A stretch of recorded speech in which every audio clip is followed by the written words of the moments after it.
Basement Politics with Freddie Vasquez. Today, I have a special guest, New York Senator Shelley MAYER, joining me live in the basement. Please help me welcome the senator.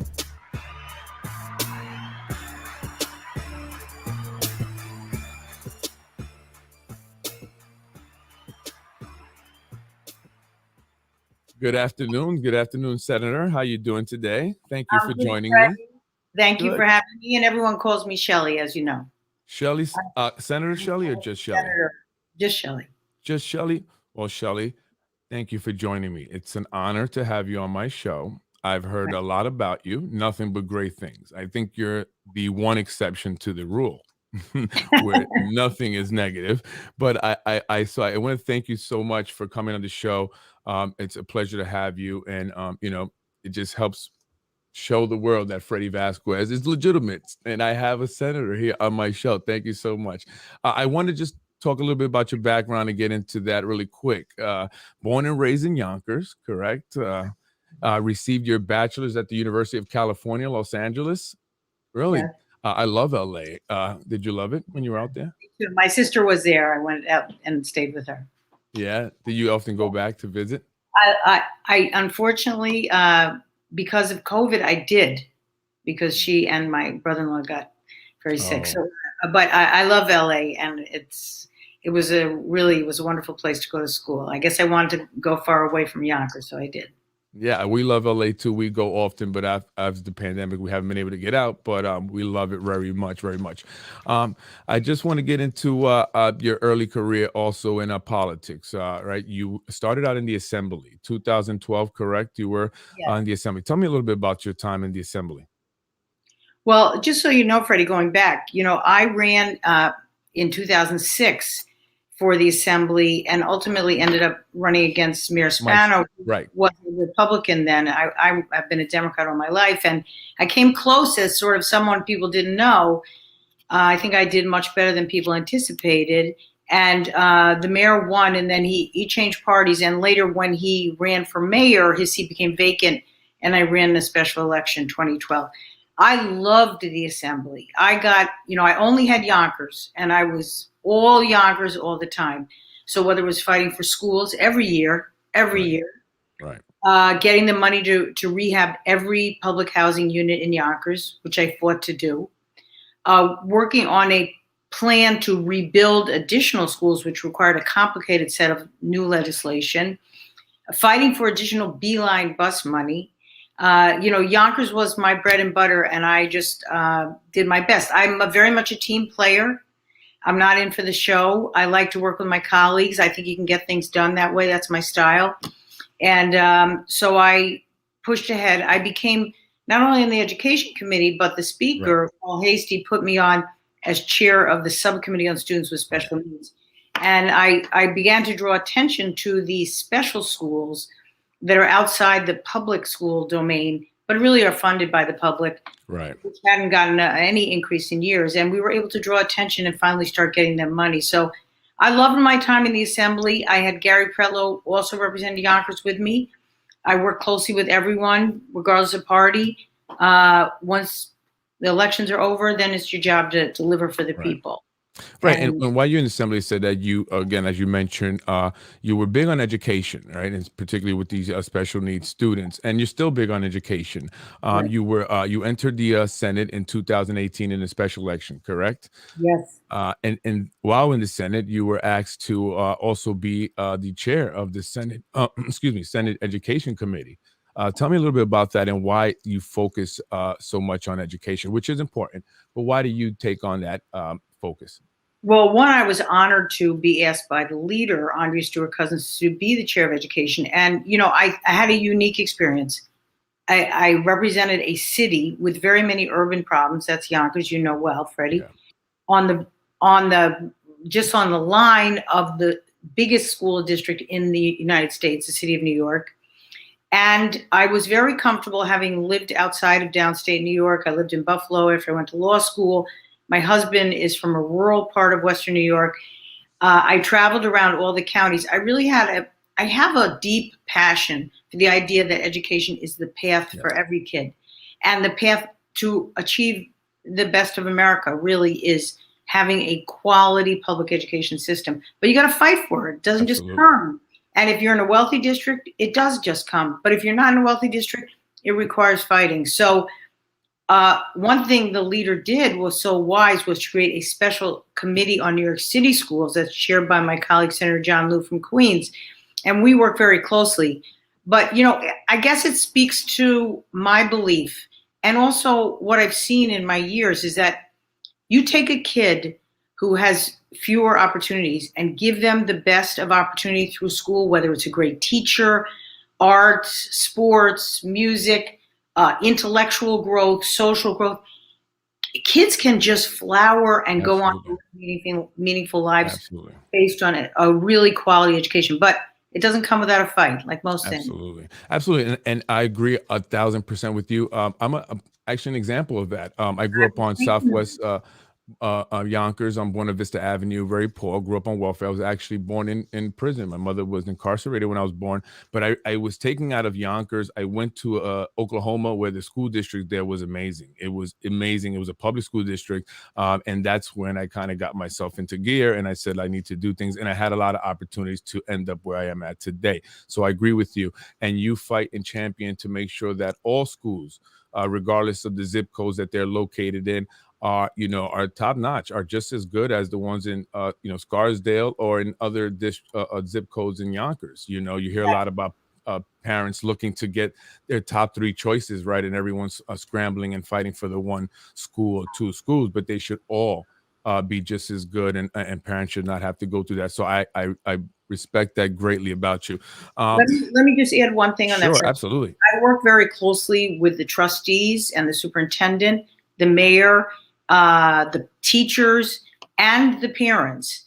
Everyone's not always on the same page in Yonkers or anywhere else, but I think really everyone is committed to getting there. And this year we got a huge amount of money for the City of Yonkers Public Schools, which allowed them to rehire guidance counselors, school psychologists, all those things. And everyone knows, you got to put aside the differences. Everyone knows that if Yonkers schools can be as good as they can be, it's a path for kids. It is like your story. You are the story of what a public school system can provide.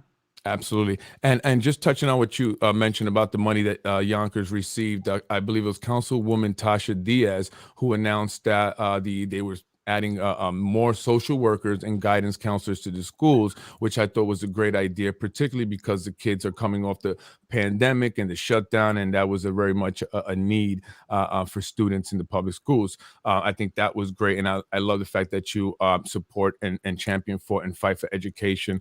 That's a big plus for me, and I'm sure for a lot of people. I want to move on. Can I interrupt one more time? No, you can interrupt as many times as you like. Just to say that, Councilwoman Diaz, who's a fierce fighter, as many of my colleagues are, but that was a choice to take this money that we got that didn't have the state's little hand on it. The money had to be used for services that help kids recover from COVID. So the district and the board and the superintendent made the decision to rehire in these positions with that money, and we got them additional federal money as well. We are requiring sort of an accounting, because we want to know that money we fought for is going for the right things. But Councilwoman Diaz highlighted, but these decisions were made rightly so by the board and the superintendent, and with the full support of all stakeholders. That's one of our problems in Yonkers. We got to get on the same page more and be in different, get rid of the sort of jockeying for political power. This is about kids, not about us. Absolutely. 1,000%. And that's why I do what I do. And oftentimes people say, you're doing it for other reasons. No, I want to bring awareness, attention, and information to the people. I'm sorry, I'm getting an echo. Do you hear that echo? No, I see that you do, but I don't. Oh, okay. Yeah. Well, moving on. You talked about accountability, right? And you want to know where the money's going. You're running for AG. Tell me why you threw your hat into the ring. When many people say you can easily go right into Senate again for another term. Right. So what happened is when Attorney General Tish James, who I've worked with very closely and I have great respect for what she's done, decided to run for governor, she was going to give up her seat. I really looked back. You know, I'm at the end of my career, no secret about that. I'm not running for governor. I'm not running for anything else. I was running for re-election for the Senate, which I think I could win again. But here was this opportunity to make a huge difference, and not just in my district and not just on education, but for the whole state. I have been an assistant attorney general for 12 years. I was the head of the Westchester office when it was first created. I was in the Civil Rights Bureau. I was a legislative person. I had all these jobs of increasing responsibility for Attorney General Bob Abrams, who had a lot of courage. Right. This was a long time ago. But I spent 12 years there. I know both the law and the power and the opportunity to do good, whether it's the big things, you know, it's fighting about, we're going to not probably have Roe v. Wade, and that's going to affect New York, although we have different protections here, or some of the Trump lawsuits she brought, which I'm very supportive of, but also the other stuff, people not getting their deposit back, people getting ripped off, people getting denied insurance coverage, employment discrimination, housing discrimination, credit card fraud, securities fraud. The Attorney General, they change people's lives. And, you know, I still deal with individual people in my district and beyond who can't get unemployment, still fighting with the Department of Labor. I send every day an email to the Department of Labor saying, please go find what's the problem here and try to solve it. So the hands-on, on the ground, grassroots problems and the big problems, that's what the Attorney General can do. What an extraordinary opportunity. So I said, you know what? I know I'm not the richest. I'm not the most powerful, nor the well-known. I'm known in my little world here in Westchester. I'm going to put my name in. And that's what I'm doing. And at a certain point, I have to decide, is there a path or should I run again for Senate? But for now, I'm on the path. And, you know, we'll find out fairly quickly how strong I can be. But I'm trying. I'm traveling all over the state. I'll be in the Bronx and Manhattan tonight. And, you know, I think there's room for someone with what I say progressive politics with a moderate tone. Like, we got to talk to everybody. We can't be in warfare. Right. And as a Democrat, and I'm a longstanding Democrat, we got to be able to talk to people who disagree with us. We got to find common ground, make government work. Warfare within our party or with those who oppose us is not a productive way to govern. And that's not my style. People know me. You know, I'm happy to talk to anybody, even if they think I'm totally wrong on the politics. But I think they'll respect. I show up. I listen to them respectfully. I try to solve the problems I can. And that's the approach I think people want out of an attorney general and a statewide official who's going to make change. And going back to insurance, when you say making sure people get insurance, there's this talk now, and it's in the media and the news about, you know, if you're not vaccinated, you can be denied insurance coverage. Unemployment, but they're also talking about now potentially health insurance. I'm sorry, health insurance. Oh, you're talking about unemployment insurance. Yeah, no, but it applies in both some cases. So how do you feel about that? Just I think I read it, and I thought that was a bit much. I hope that's not where it goes. But what are your thoughts? Well, I will say this.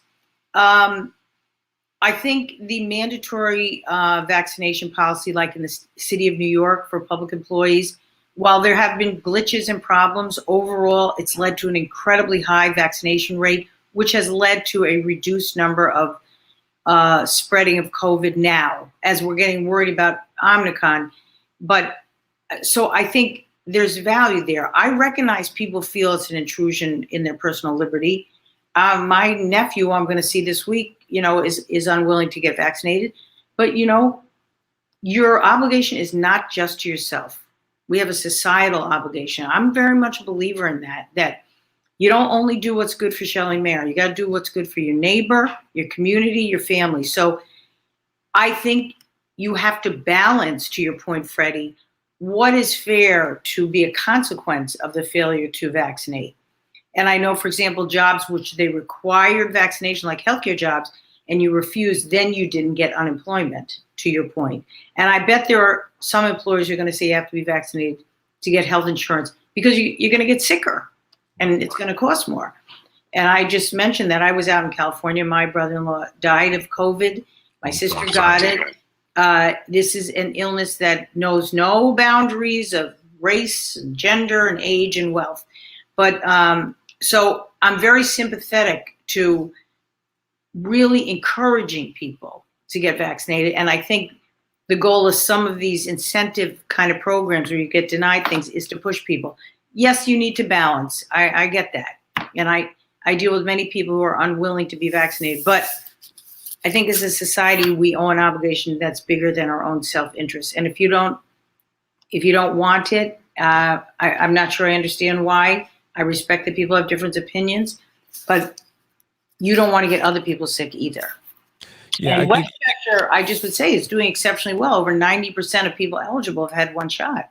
I think that that's going to become a big issue if that is the case, and I think that whatever capacity you're in politics, you will be addressing that. I just my belief.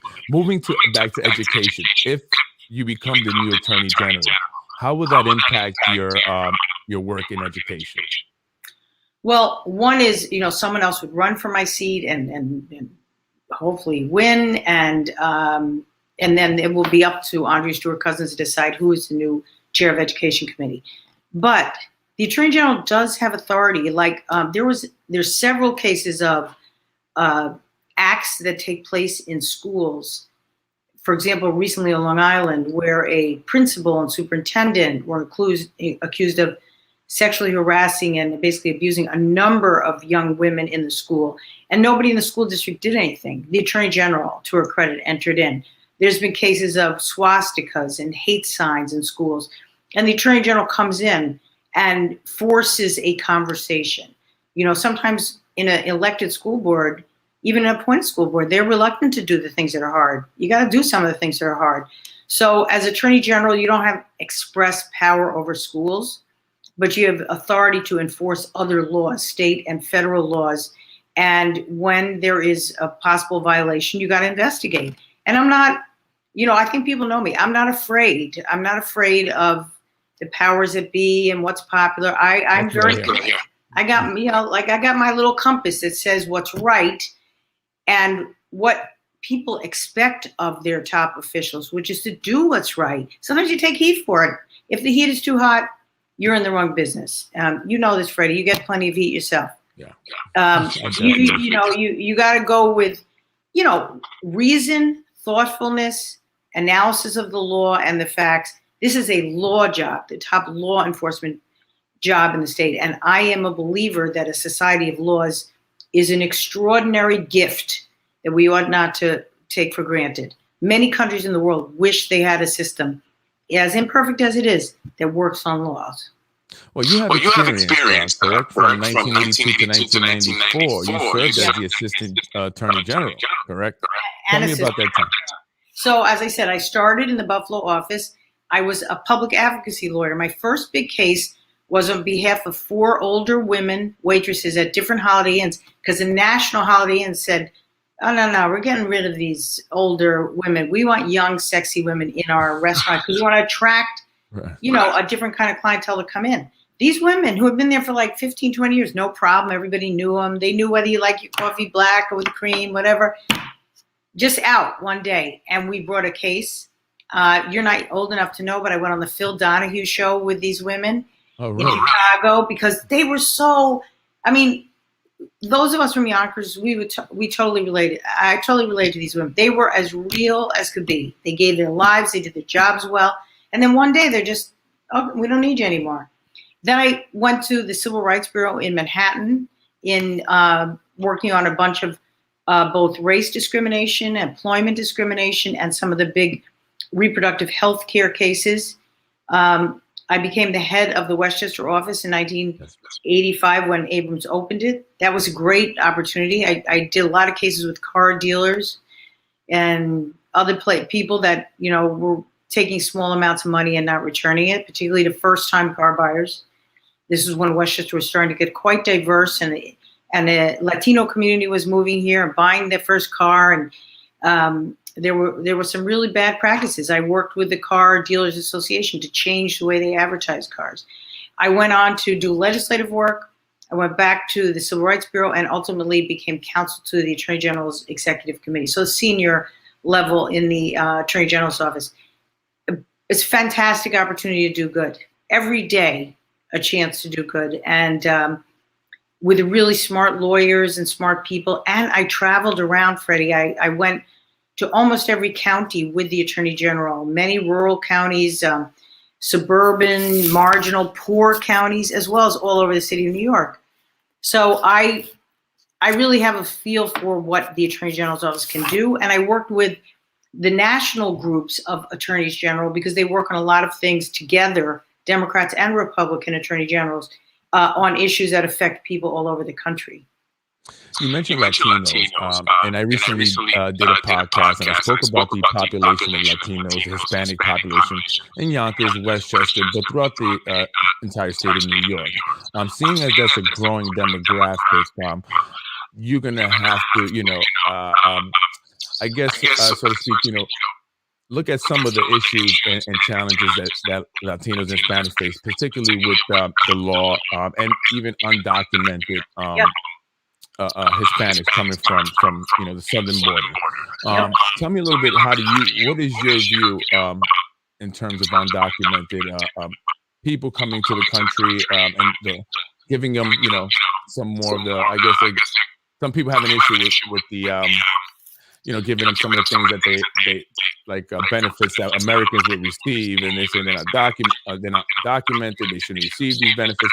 What's your position, I guess, or your Well, one is immigration is a federal issue, which frankly, Congress and the federal government should fix. And it's been broken for a long time. It's not a state issue. That being said, we've got a lot of neighbors and people who live here whose documentation status may not be undocumented versus documented. It may be the kids are born here. The parents came here when they were young. They're working here. Everybody can pretend they're not working here, but they're working here. And most of them are paying taxes, which is something we determined this year. So my view is our neighbors, our people in our community who are here, I'm treating them as neighbors. So I've been, a supporter of the green light bill, allowing people who didn't have a social security card to get a license. They were already driving. Let's have them drive safely. And I reached out to the police to get their support, and I got a number of police departments to support. The bill that would allow students to be eligible for TAP if they graduated from a New York high school, even if they came here undocumented. Some of these were the best students in the Yonkers public schools. I supported and sponsored that bill. So I think this issue of documentation is largely a federal issue. There should be a path to citizenship so that people can get it. And look, we are in a community that is about 40% Hispanic, Westchester. These are our neighbors. These are the co-workers in our places. Many of them are paying taxes, paying real estate tax, sales tax, personal income tax as well, if they have a EITN number. So I've been in that. I've taken heat for it. That's okay. The other thing is we need additional workers here, and people who come here and are willing to work make our economy stronger. I represent Portchester. Portchester's an incredible immigrant community with a thriving restaurant business, largely a mixed documentation, but people are working. So yeah, I'm in there fighting for my neighbors that I represent in Yonkers, Mamaroneck, New Rochelle, Portchester. Today I was up in Bedford, part of my community. There's a big community there too. So my fight is not about documentation. My fight is about my neighbors and them being part of this community. And I would add, Freddie, that community suffered disproportionately during COVID because they didn't have access to unemployment. I'm getting an echo for some reason, but I want to go to a question, and I'll put it up here so you can read it.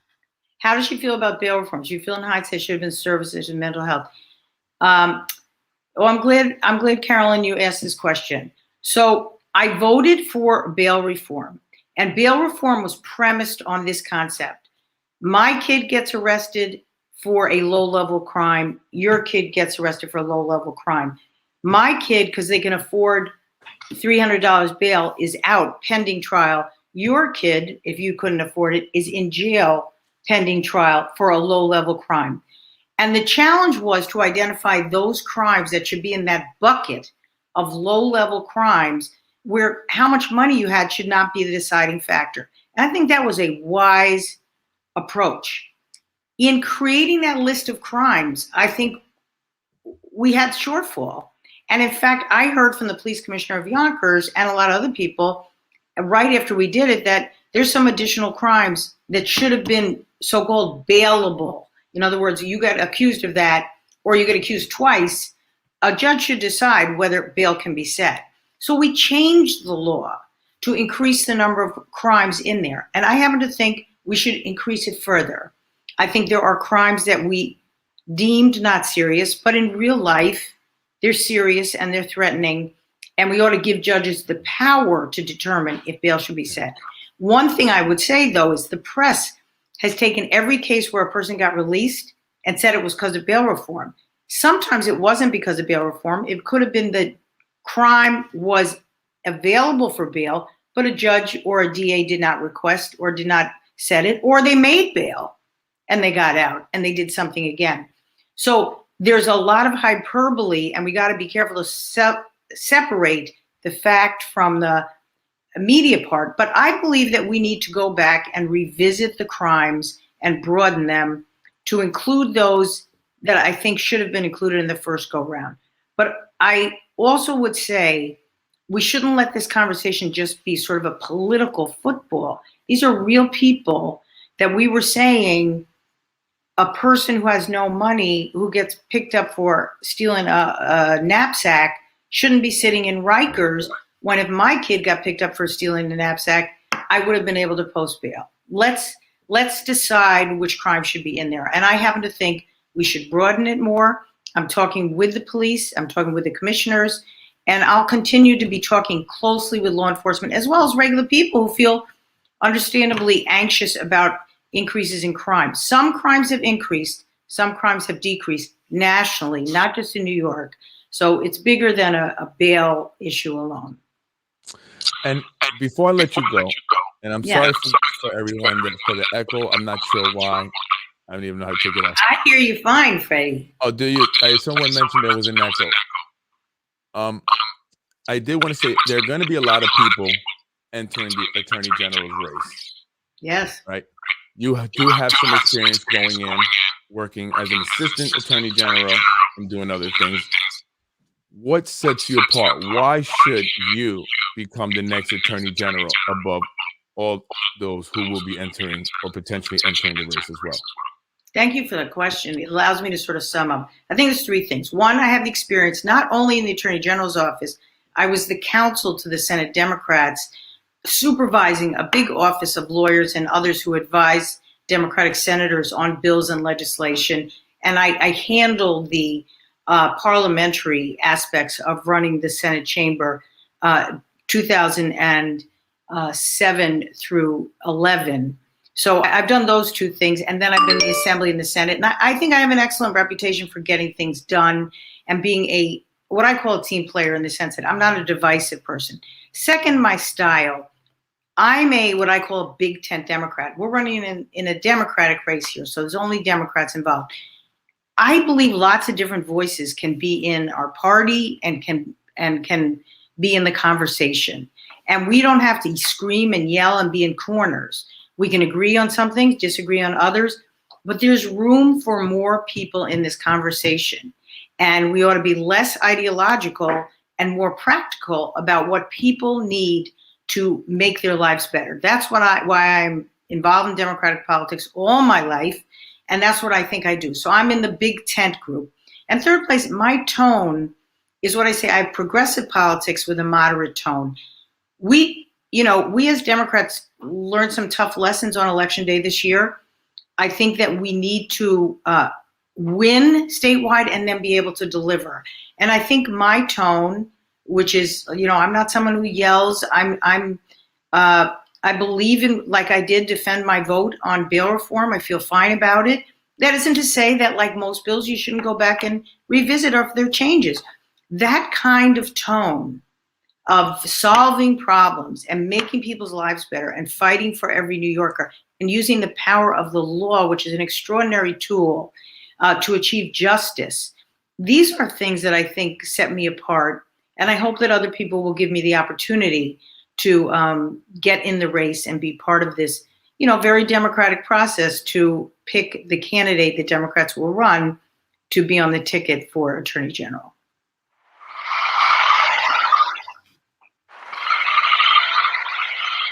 Thank you, Freddie. That was some applause from the sound booth.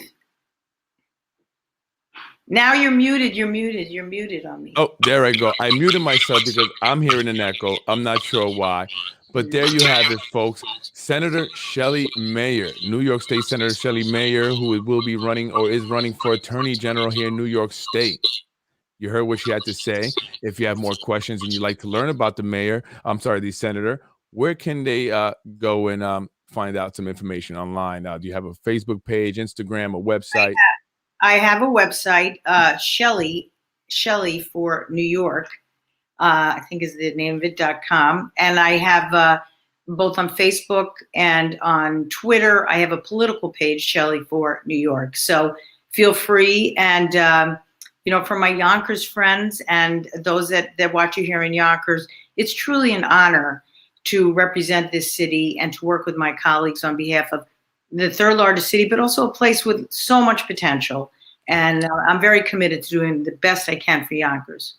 Absolutely. Well, we thank you very much. We thank you for all you do. We appreciate you. And I personally want to thank you so much for coming on to my show. It was a pleasure having you. You took the time out. You're very busy. You got a lot going on. So thank you so much. It meant a lot to me. And I will forever remember this. Thank you so much. Have a great day. Enjoy the rest of your day. Take care. Yeah, bye. Bye-bye. That was Senator Shelley Mayer joining me on Basement Politics with Freddie Vazquez. I am your host, Freddie Vazquez. As I mentioned, I was going to be having a special guest. I told you guys, but I did not want to announce it too early because things tend to mess up when I do that. So from now on, I will announce my guest the day of, for the most part. Join me this week as I will also be joined again by members of Local 456, Teamsters 456, Dominic Caselli. I'm sorry. I may have said that wrong. Will be joining me again on the show to talk more about the developments going up. And again, not getting any work on the developments that are going up. Phase 2 of Lionsgate, which they were hoping to get some work on, didn't turn out too good. We're going to be talking about that and more on the Yonkers Industrial Development Agency. Tune in to Basement Politics. If you're not watching, you should be watching. If you haven't shared, you should share. Please let everyone know.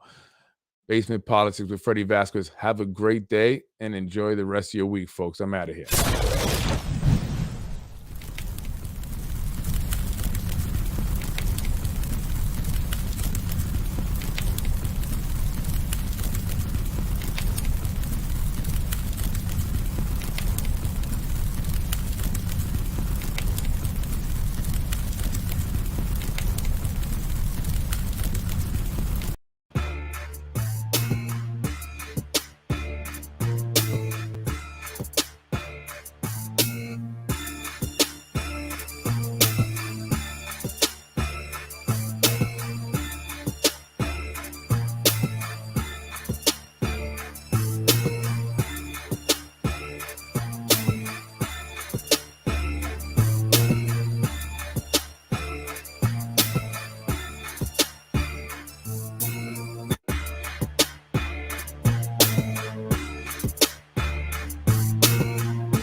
Hello, Yonkers. Freddie Vazquez here. Really quick, reminding you about Bill 8378.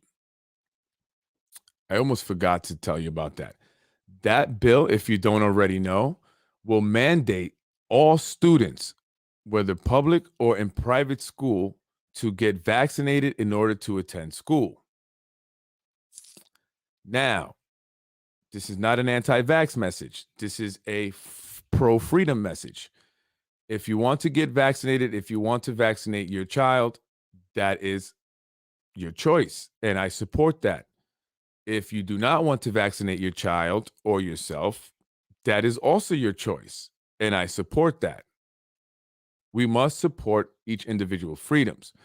Now, you heard me speaking with the Senator Shelley MAYER, who I respect very much.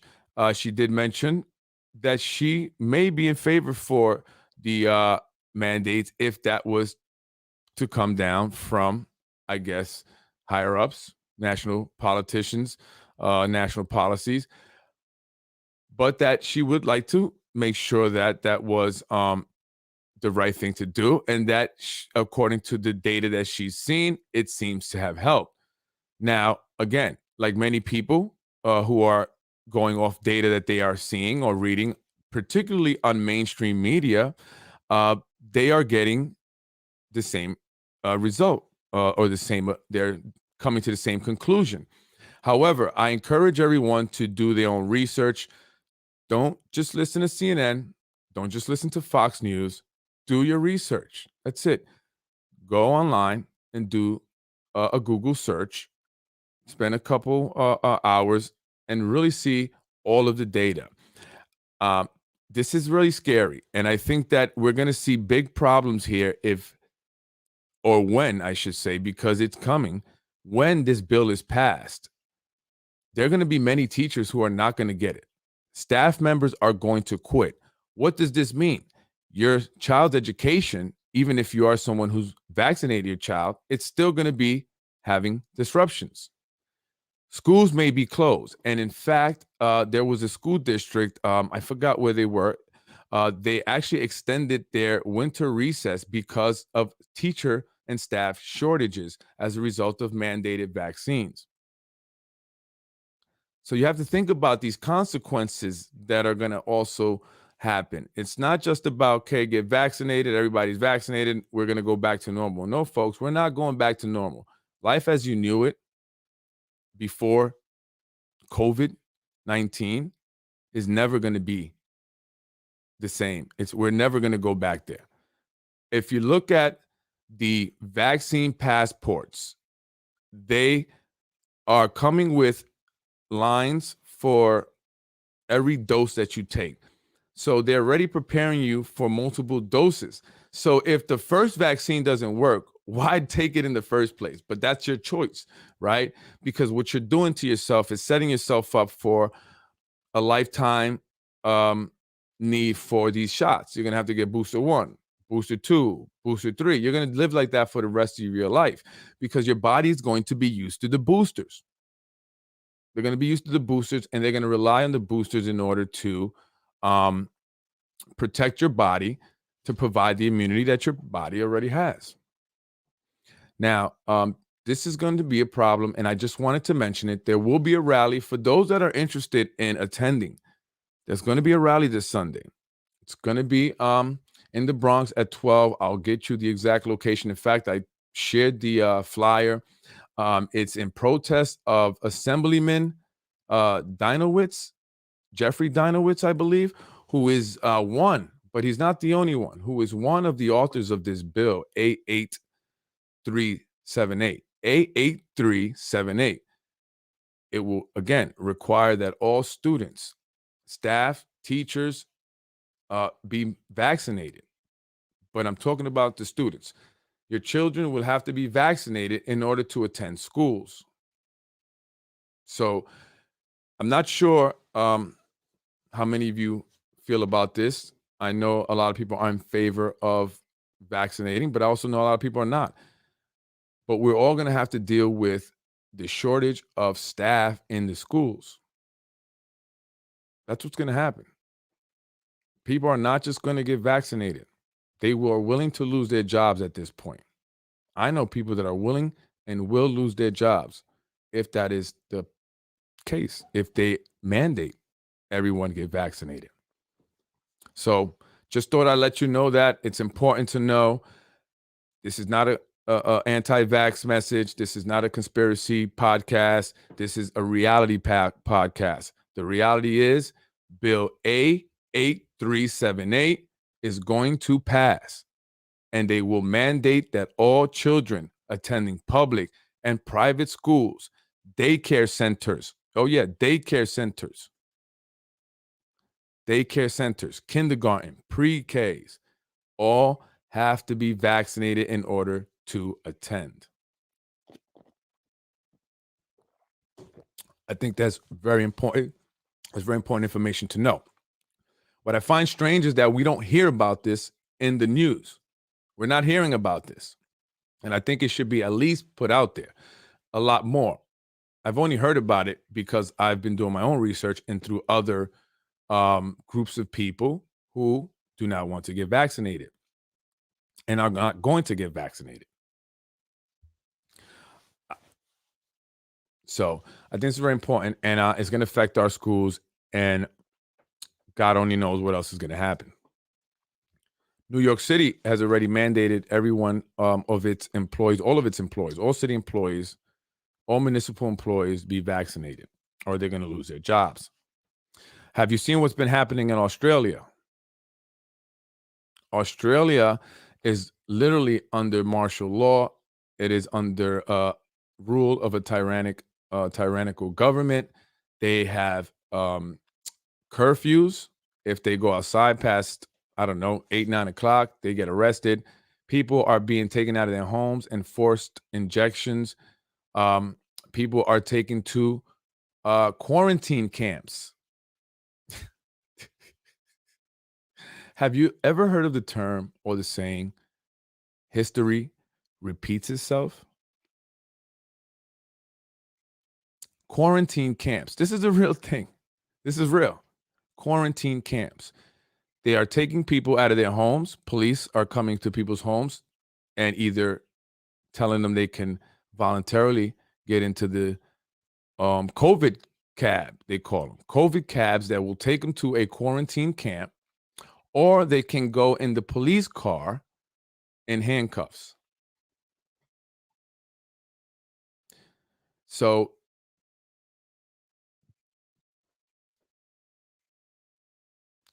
I'm telling you, you can't say you didn't know. You can't say you didn't know. And many Germans, not all Germans were bad. Not all Germans were Nazis. But many of them were complicit by simply not saying anything. Not standing up against it is the same as being for it. And many of them just said, when asked, how did you allow Adolf Hitler to slaughter so many people? They did it by doing nothing. They did it by doing nothing. History is repeating itself. And if you can't see that, you're not paying attention. You don't know history. I don't know where you're at. And this is getting dangerous. I'm Freddie Vasquez. This is Basement Politics. I hope you have your plan because I have mine. God save us all. We need more God in our lives.